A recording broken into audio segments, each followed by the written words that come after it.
watch Oboler's plays.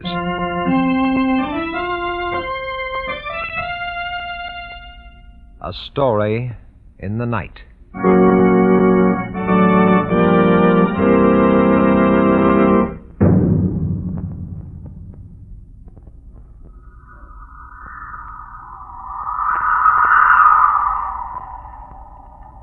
The sea is very quiet.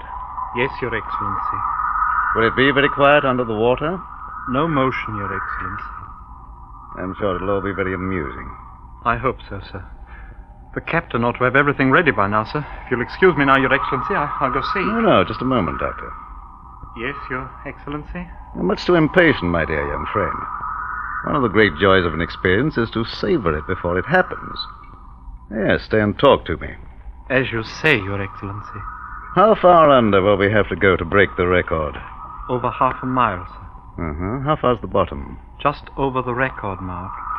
Deeper than any man's ever gone. It'll all be very amusing. Suddenly the wind's changed. Always at this hour of the day, Your Excellency. It's time to go. I assure you that the sea will wait for us. But I only thought that... Don't think so much, my young friend. Thinking is an unnecessary pastime. The emotions are much more dependable. My thoughts tell me that this little excursion under the sea will be quite precarious. On the other hand, my emotions tell me that it will be most interesting and amusing. Your Excellency, we are ready. Oh, Captain, you too are impatient, huh? I don't know what you mean. That is to say... No, don't splutter. Now, come ahead, my young and impatient friend. We'll go aboard your diving bell and begin our little adventure. Come.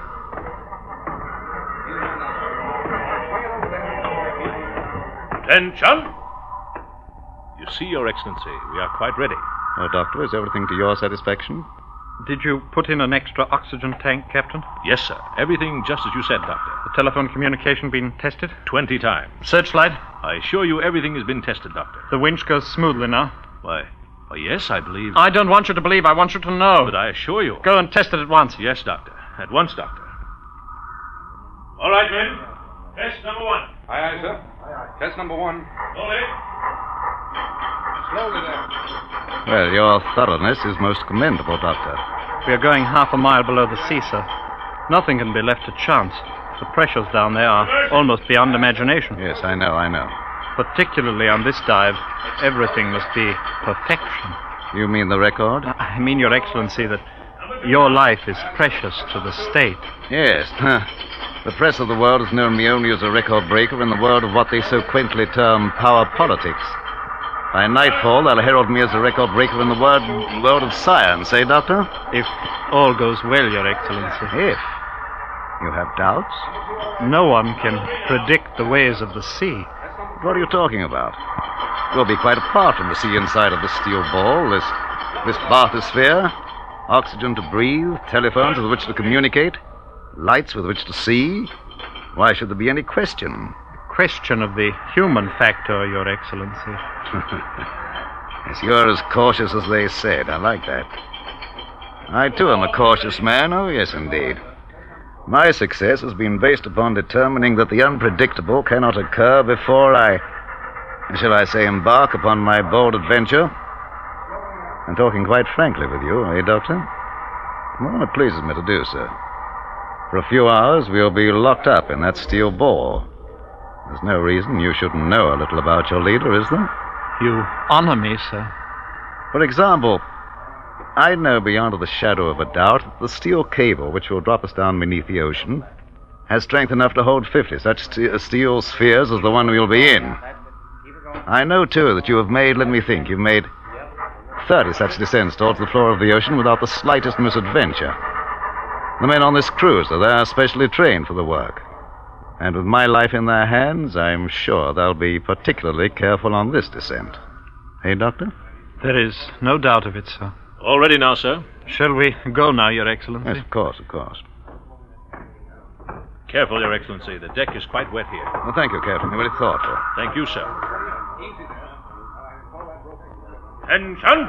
No formalities. Let the men go about their business so we can get started. Yes, Your Excellency. At your work, men. Would you like to get into the bathysphere first, Your Excellency? No, after you. Quite a small doorway, isn't it? How fortunate we're both small, lean men, Doctor. Lean men. Caesar once said something about that sort, didn't he? I don't know much about that sort of thing, sir. Oh, I didn't imagine so. Get in, Doctor. I'll follow you. Yes, sir. Head first into the steel wall. Quite without dignity, eh, Captain? Shall I help you, sir? No, I'll make it all right. You ready for me, Doctor? Come ahead, sir. And careful of the bolt end, sir. Careful. That does it. You're all right, sir? Yes, of course I am. Well, what are we waiting for? Captain, Aye, sir. close her up. Aye, sir. Your ears. Cover your ears, sir. Huh? The bolts and wing bolts that hold the door shut, they have to be tightened by hammering with a sledge. Cover your ears, sir.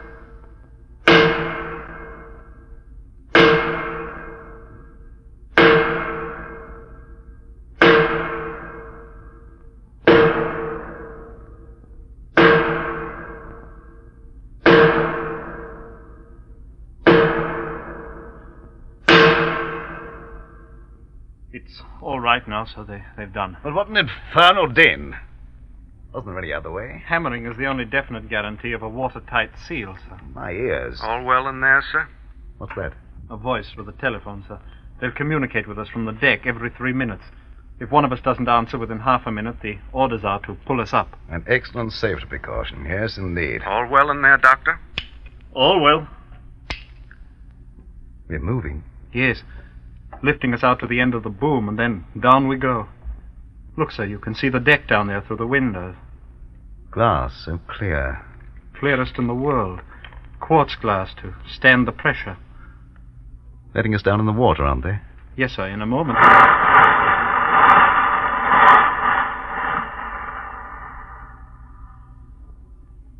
We're under. Yes, I'll turn the oxygen higher.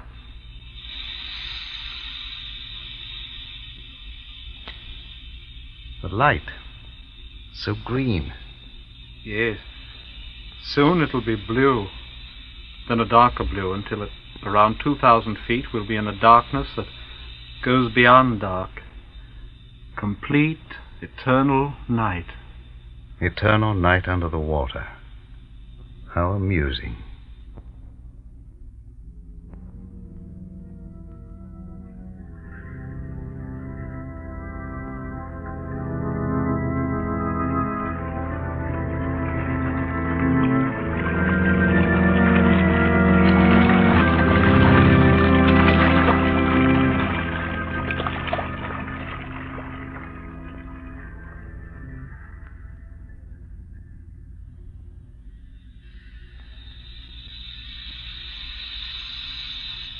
All well down there, sir?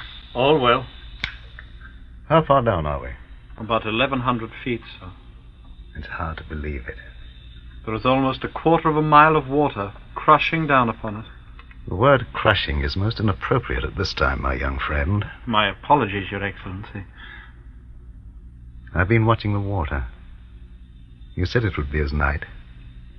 Yet it isn't black, it's blue. Strangest blue. A few more 100 feet and there will be no more color in the water, sir. The light out there. What? Well, I can't quite make it out, sir. Perhaps some sort of a luminous plankton. It's amusing. The fishes carrying along their own electric plants. The dark's alive with them, sir.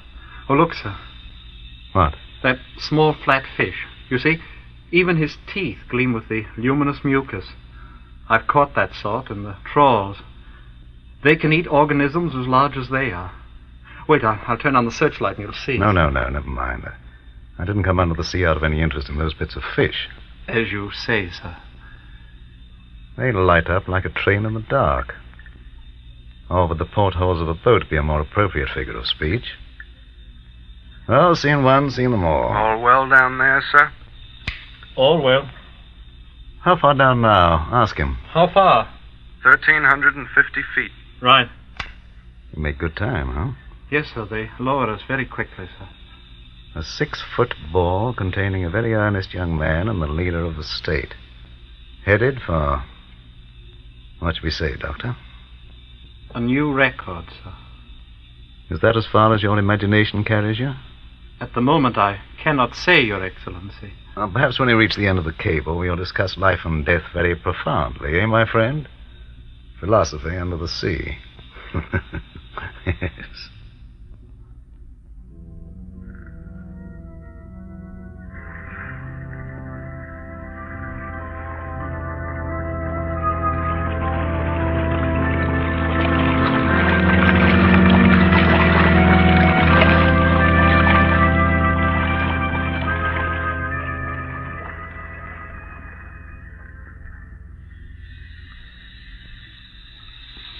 All well down there, sir? All well. 2,200 feet. Right. How much further? We've 4,000 feet of cable, sir. You were right. There's a darkness out there now that's darker than any night that man has ever seen. It's amusing.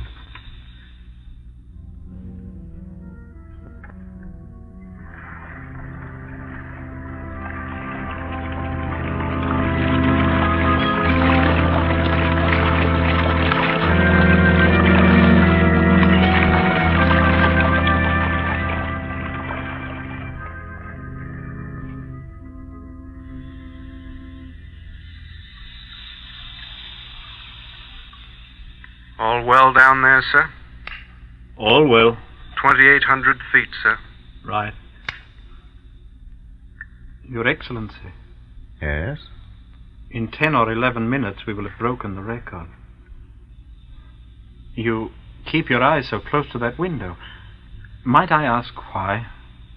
I thought I saw something out there. What, sir? Something huge.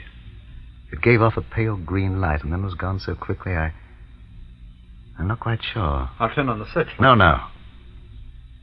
No, this infernal darkness amuses me. Tell me, Doctor, in your other trips, have you seen anything out there? Vague, huge, you know what I mean. Yes, sir. Several times. Well? Shadowy and indistinct. I couldn't say what, sir. Can't you guess? I have no answers. All well down there, sir? Oh, tell him yes, yes, yes, and stop annoying us. All well, and Captain's compliments, sir. You've reached 3,028 feet, sir. That was Beebe's records. Huh? The old one. 3,030. Broken it. 3,100. Doctor, that's quite enough. 3,150. Doctor, did you hear me? Broken the record and a few feet to spare. Order them to hold us up. 3,200. Doctor, are you out of your head? I gave you orders. Have them pull us up. I've had enough of this. I tell you that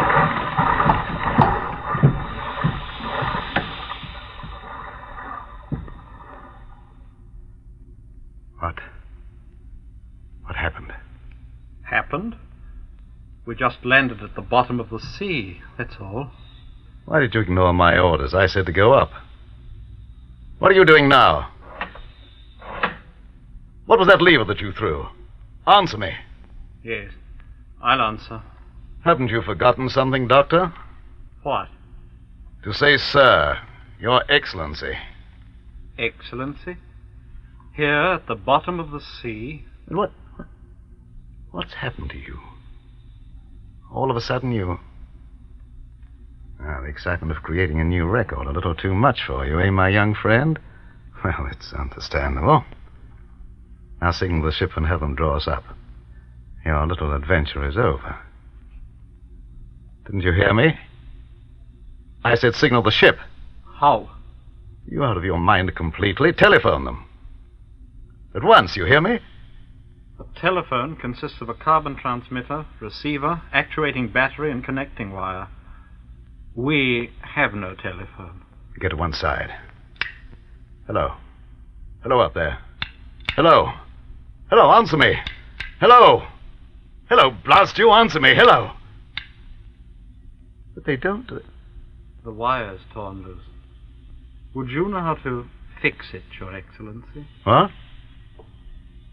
Oh, I see it. Happened when we bumped on the bottom, didn't it? Well, can't you fix it? I can, but I won't, Your Excellency. What is this? It's taken you a great number of moments longer than I expected to ask that question. You notice that I've called you Your Excellency a couple of times, but that was the end of that. From now on, I will call you Your Infernal Excellency. How amusing.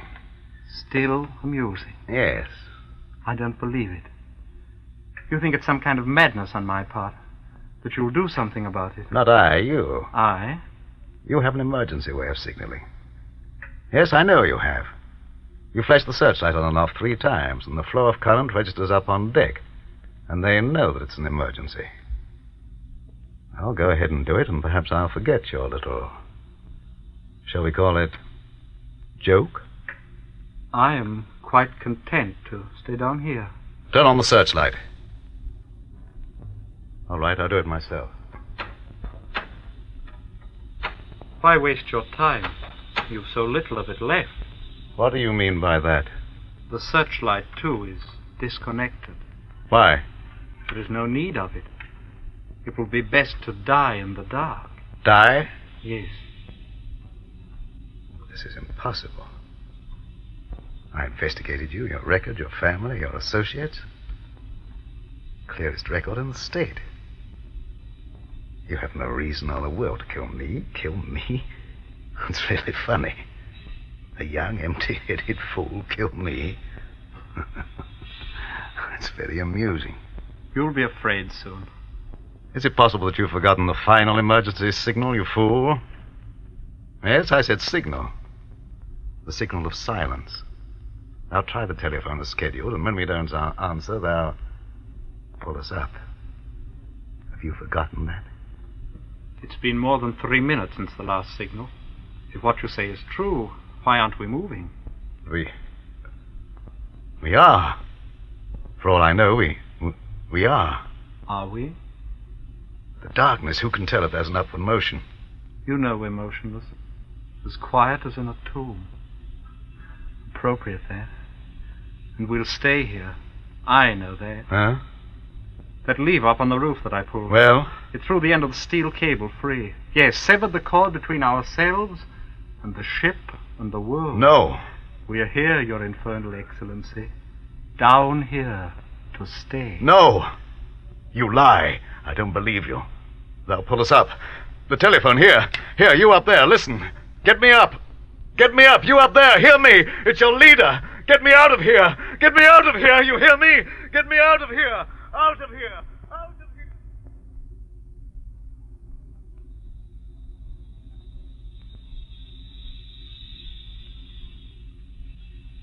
Unbelievable. Oxygen left for another hour, and it takes you 10 precious minutes of your precious life to believe. You do believe you're going to die now, don't you? But I was sure nothing could happen. Every detail of the machinery, the record of every member of the crew. And I was one of those who was perfectly harmless, eh? Yes, your past. Since a boy trained in the schools of the state. Your father an official. Why do you do this to me? Why? Your ego is so great that even now, knowing you're going to die here with me, you're less concerned with death than you are with knowing wherein you failed. Answer me, why do you do this? You were trained in my schools, brought up to think the way you should think. Who up there made you do this thing, and why? It will be a slow death, as slow as the death of my country. Answer me, who and why? Your mouth will bite for air, and there won't be enough to let you live, and yet there'll be enough so that you won't quite die. You'll tell me you will. Your lungs will reach up through your mouth, a breath of air, just another. There won't be another. And as you die, you'll know it. I want to know one thing. Why do you do this? Why? Yes, I'll give you your whys. You trained me in your schools. And from morning to night, what went into my head was only what you decreed was right and proper for a good citizen of your infernal state to know. Yes, you crammed my head full. But there's one place you and your books and your speeches couldn't reach. My heart. Your heart? Yes, heart. You heard me, heart. My head said believe. My heart said no. My head said obey. My heart said no. That's where you made your mistake, you devil. You didn't start in young enough with me. For the heart that was born inside of me has brought you here to die. Die? I don't understand. Wait, I'll turn a little more oxygen on. That'll give me a little more strength to keep on telling you your whys and cut the breaths left for you after I'm finished. What was I saying? Yes, that you didn't condition me quite well enough. Should have started with the embryo, for somewhere along the line a little humanity got inside of me that cried out against what you were doing. It grew and grew until it said you had to die. And you will die. Yes, here in the black under the sea. And they won't roll drums for you, march for you. Ended here. What have you to say to that? You fool. Fool? Is that all you answer? Yes, fool. You think I'm a fool to die here with you? You call me a fool when I know that ending here I give a new beginning to those up there. Yes, such a fool. Oh, stop saying that. They won't say it back in the cities when they know that they're free. You fool. You think that freeing them of me will make them free? Yes, of course it will. I call you fool again. How do you think I became the head of the state? Through my great wisdom? I'm really not so wise. Through my great courage? No man has courage of that sort to stand up single-handed against the bullets and the bayonets of the entrenched powers. And how? How did I do it? With lies and ruthlessness and cruelty, I know. You don't know a thing. You saw the end result surrounded by pomp and circumstance, and you couldn't see the means. All right, I know I'm going to die. When a man is expected to die as long as I have, the actuality isn't quite as frightening as you might think. Since I am going to die, I'll have the one small satisfaction of showing you that you're an empty-headed fool. Stop saying that! Ah, you too have an ego. Apparently it's lived for weeks on how you'd make me plead and beg and squirm down on my knees. I had a few moments of hysteria, didn't I? You like that. But you don't like this. My sitting in the dark so calmly, telling you that you're a fool. I haven't failed. You're here. You failed because if you're killing me and yourself to give them back their freedom, whatever that word means, you're dying quite in vain. You're saying that because you think... No, don't talk. Listen to me. I'll tell you where you failed. I came into power not alone through my own strength, but because the conditions of our country were such that other men sitting on their wealth came to the decision that I alone could keep them there. But it was you... I tell you, listen. When an ancient rule of privilege is threatened, it seeks to live no matter what the cost. The cost to them was me, and they found me worth it. For I threw to the mass none of the wealth they'd worked to build, but only fighting phrases of prejudice and hate that cost the men who made me nothing but the rent of the halls for the simple to hear my opiates. And so I call you fool. Fool to die and fool to kill me. For the conditions that made me will still exist when I'm dead. You free them of me. But what of hunger? What of ruthless exploitation? These will still be free up there to put hate and desperation into men. And so the ones who gave me power will find a new leader to stop the rumblings of rebellion with all the tricks that I taught them. A new leader. You hear me, fool? A new leader. No, it isn't true. It can't be true. So dark. If I could see your face, to see the fool discovering he's a fool. They will be free. They will. What magic do you think will come into the air when I'm dead? Will men forget their greed and say, oh, we've quite enough. That's enough for everyone. Let each share according to his needs. No, fool. With me or without me, the game will be played just as it always has been played. And so you're a fool and die like one. Well, what could I have done? I had to do something. I'll tell you what you could have done. You could have done the one thing that would have in time helped destroy not only me, but those who made me. You could have gone to the people. What? Yes, walked among them, worked among them, and at every chance whispered to them the things I kept from them. A noose would have been around your neck every time you opened up your mouth. And yet, in that talking of liberty and freedom and common decency and all the rest of that sort of thing, there'd have been far more meaning than in this futile murdering of me. I've had them hunted down and shot, each of those who dared to whisper among the people. But as they died, I didn't call them fools, because I knew that they were wise. That only through the will to live and do of the great bludgeoning mass of their people was their hope of making that new world they wanted. Oh. have I bothered talking? The air's thick. I'm tired. Hand me something heavy, fool. Why? Why? More explanations? All right, the last one. You think I'm going to sit here and wait and count my every breath until the dark's crawling with horrors and I'm No. I'll end it now, quickly. Yes, faster than a bullet shot. Give me something heavy, I tell you. I'll smash the glass. The water, tons of it, smashing in. I'll be dead, faster than the thought, and that'll end it.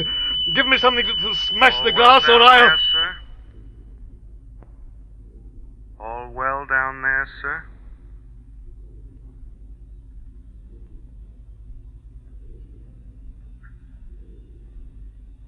Voice. Telephone. All well. Take us up.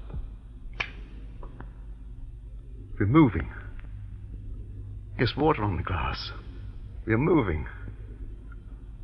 Doctor, the cable. I lied. But all this time, why? My orders to the crew were to leave us alone on the bottom as soon as the slackening of the wire showed them we'd hit the bottom. The telephone. I reconnected it while you talked. Then, you didn't really mean to kill me. Kill you? Yes, I meant to kill you. Had it all planned out. Tell you what I told you, and then you'd go quite crazy with fear. And after that, I'd kill you. 2,900 feet. All well down there, sir? All well. And yet you didn't. The lights of the creatures out there. Blinking of stars on a cold night. Why didn't you kill me? I want to know. What would have been the good of it? A fool and a figurehead die together. No good of it. So you believed me? Even a fool can understand futility. The water's getting lighter. Soon we'll be back. Up there. It'll be very strange at first. I don't much care now, yet I'll ask, what happens to me? You? I told you many things down there, didn't I? Yes, too many things. A man, in doubt as I was, talks too much.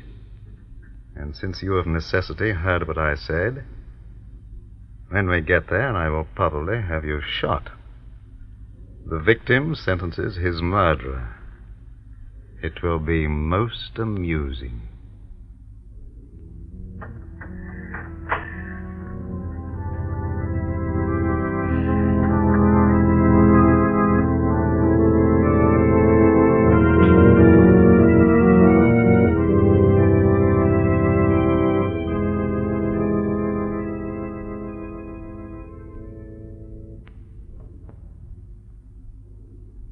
Tonight's play, Bathysphere, was especially written for radio by Arch Oboler and featured George Zucco and Hans Conried. Next week it is our pleasure to bring you Miss Nan Sunderland in Mirage with Edmund MacDonald.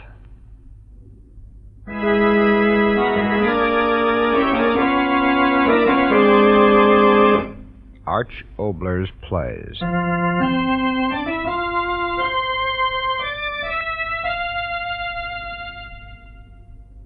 A Story in the Night.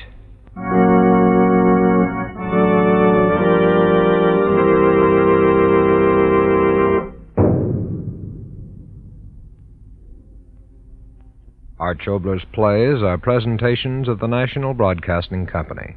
Tonight's play came to you from Hollywood's Radio City. This is the National Broadcasting Company.